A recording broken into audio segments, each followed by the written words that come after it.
2021 අවුරුද්දට අපි යන්නේ. මුලින් 2021 අවුරුද්දේ මහින්ද රාජපක්ෂ මහත්මයාගේ විජේරාම නිවස අලුත් වැඩියා කරන්න අග්‍රාමාත්‍ය කාර්යාලය වියදම් කරනවා 25 කෝටි 21 ලක්ෂ 24,978. 2022 ඒ නිවසම අලුත් වැඩියාවට අග්‍රාමාත්‍ය කාර්යාලය වියදම් කරනවා 18 කෝටි 15 ලක්ෂ 20,617. 2023 අවුරුද්දේ අග්‍රාමාත්‍ය කාර්යාලය ඒ නිවසටම නැවත වියදම් කරනවා 3 කෝටි 88 ලක්ෂ 83,477. ඒ අගමැති කාර්යාලය.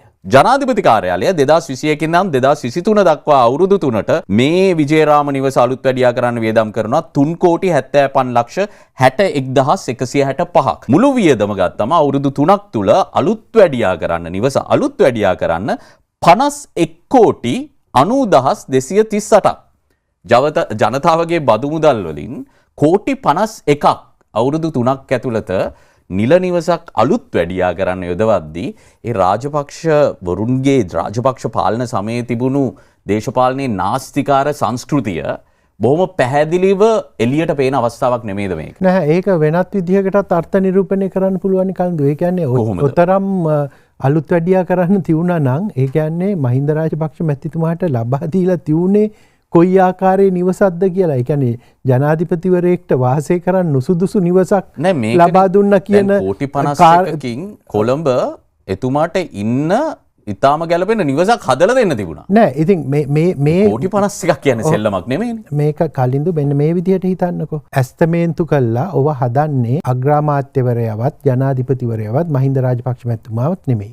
මේක රජයේ යම්කිසි ක්‍රියාවලියක් තුළ ටෙන්ඩර් කැඳවීමකින් පසුව යම්කිසි ඇස්තමේන්තුවක් සකස් කරලා ඔවුන් විසින් හදන දෙයක්. එතකොට මේ හැබැයි ඔවුන්ට දැනුවත් වෙන්න පුළුවන් කොයිතරම් මුදලක් වැය වෙනවද කියලා. ඒක තමයි. එතකොට ඒ යන මුදල තමයි වියදම් කරලා තියෙන්නේ. එතකොට ওই නිවස අද තියෙනවනේ. ඒක රජයේ සතුයිනේ. ඔය අලුත් වැඩියා කළා. ඒකනේ ඔකට කොච්චරක්ද කෝටි ගානකට ඔක දෙන්න පුළුවන් කියලා මේකනේ දැන් ඔය ඒ වියදම් කරපු මුදල මහින්ද රාජපක්ෂ ගෙදර අරන් ගියේ නෑනේ. හරි. ඔය තර්කයට ඒක එක්තරා ආකාරයකට කිසිසේත්ම තර්කානුකූල නොවන තර්කයක් වෙන්න මහලේකම්තුමා. මොකද 2021 එතුමා අගමැතිතුමා. එතුමාට අරලියගහ මන්දිරෙත් තිබුණා. එතුමා 2021 අරලියගහ මන්දිරේ ඉන්න ගමන් 2021 කියන්නේ මේ රට අපායකට තල්ලු වෙමින් තිබුණු අවුරුද්දක්.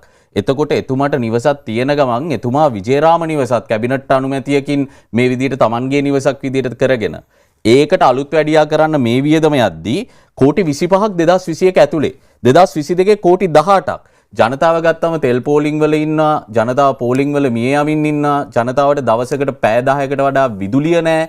ඊට පස්සේ ජනතාවගේ දරුවන් කිරිපිටිය ටික නැතුව අඬන හැටි බලාගෙන ඉන්නවා. එතකොට රටේ අගමැතිවරයා කරන්න ඕනේ Tamanට මේ අරලියගහ මන්දිරයක් තියෙද්දි තව නිවසක් මේ විදිහට කෝටි 25කුයි 18කුයි දීලා ඒ අර්බුදයේ උච්චතම අවුරුද්දක ඇතුලේ ඒකට අලුත් වැඩියා කිරීම විශේෂයෙන් මෙතන තියෙන 1 කෝටි 43 ලක්ෂයක් වියදම් කරලා එස්කලේටර් එකක් අයි කරනවා. මේ රටේ මිනිස්සු දවසකට පැය 10ක් කරන්ට් එක නැතුව ඉඳිද්දි එතුමාගේ නිවසට එස්කලේටර් එකක් අයි කරන එකද ප්‍රමුඛතාවය? ඒක ඒ ගෙදර තියනවා කියන එක හරි. හැබැයි කෝ ප්‍රමුඛතාවය? ඔබ කියන තරම්ම මේ ක්‍රිටිකල්, ඒ කියන්නේ මේ විවේචනාත්මක ආකාරයකින් මම ඒක දකින්නේ නැහැ කලින්දු. මෙන්න මේ කාරණේ උඩ අපි දන්නවා මහින්ද රාජපක්ෂ මැතිතුමාට ওই කියන කාලේ යම්කිසි අපහසුතාවයක් තිබුණා. ඔහුට පඩි නගින්න අපහසුතාවයක්.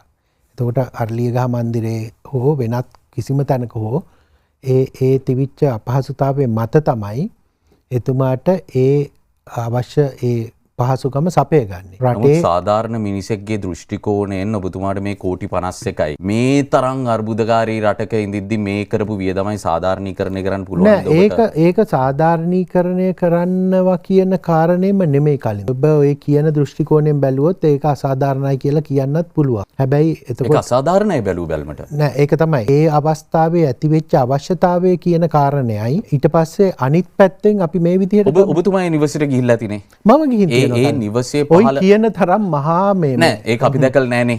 ඒක මේ නෑ, දැන් බලතැකිනේ. දැන් ඒක රජයට තියෙනවා. ඒක ජනතා ප්‍රදර්ශනයට ඇරලා නෑනේ. දැන් ඔබතුමා ඔය කියන විදිහට ඔය හදපු කෝටි 51කින් අපේ රටේ සහෝදර ජනතාවට ඕකට ගිහිල්ලා පළක් ගන්න පුළුවන් තැනක් නෙමෙයි. ඒක මන් දන්නේ ඉස්සරහට මොනා කරයිද කියලා. ඒක ආණ්ඩුවත් එක්ක අහන්න ඕනේ. හැබැයි මං හිතන්නේ බලක් ගන්නනේ යන්නේ දැන් ඔය ඉස්සරහට මේ CID එකද කොහෙද එතෙන්ට ගේන්න යනවා කියනවනේ. ඒ කියන්නේ එතකොට ඒ ආණ්ඩුවේ තීරණය ඒ ආණ්ඩුව ඒ සම්පූර්ණ ප්‍රයෝජනේ ගන්නනේ. නෑ නෑ මගේ ප්‍රශ්නයම වෙන්නේ මේ හදපු කාල සීමාවනේ. රටේ ඉතාම ආර්ථිකය සම්බන්ධයෙන් රාජ්‍ය මූල්‍ය විනය සම්බන්ධයෙන් මේක රටේ ජනතාව දන්නවා රට 2021 2022 කොතරම් තිබුණේ කියලා. එහෙම තියෙද්දි රටේ මුදල් ඇමතිවරයා 2021 රටේ මුදල් ඇමතිවරයා රටේ මූල්‍ය කටයුතු ගැන ඉතාම හොඳින් දන්න ඇමතිවරයා මේ විදිහට වියදම් කරනට වඩා වියදම් කරන් දේවල් තිබ්බා කියලා නම් රටේ මිනිසුන්ට තේරෙනවා. ඒක කලින්දු මෙහෙමයි. ඔබ ওই කියන තර්කය එක පැත්තකින් ඔබේ පැත්තෙන් ඒක හරි. හැබැයි අපි දන්නේ නැහැ කුමන තත්ත්වයන් යටතේ මොකද ඒ වෙනකොට රටේ තිබිච්ච තත්ත්වය රටේ තිබිච්ච ආරවුල්කාරී තත්ත්වය විවිධ ප්‍රශ්නගත තත්ත්වයන් මේ සියල්ල යටතේ කුමන එක්කම අලුත් ඇඩියාවට බලපාන.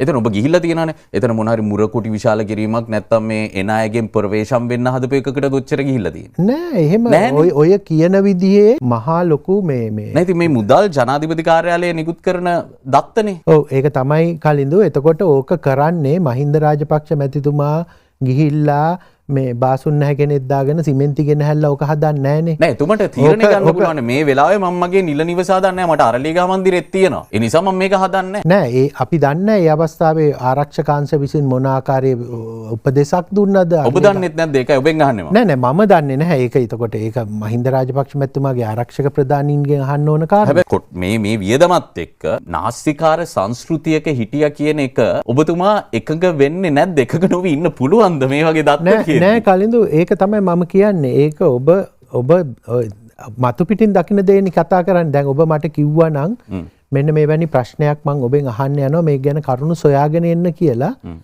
මම එහෙමනම් මෙහෙම කුමන තත්ත්වයන් යටතේ මේක කරාද? කුමන තත්ත්වයන් යටතේ මෙහෙම වියදමක් දැරුවද? ඇයි මෙහෙම වියදමක් දැරුවේ? මම ඒ ටික හොයාගෙන ඇවිල්ලා නමුත් ප්‍රතිපත්තියක් විදිහටම අපි කලින් කතා කරලා සාකච්ඡා කරන්නේ නැහැ. ඔව් නෑ ඒක තමයි. ඉතින් ඒක ඉතින් ඒක හරි මම ඒක දන්නේ.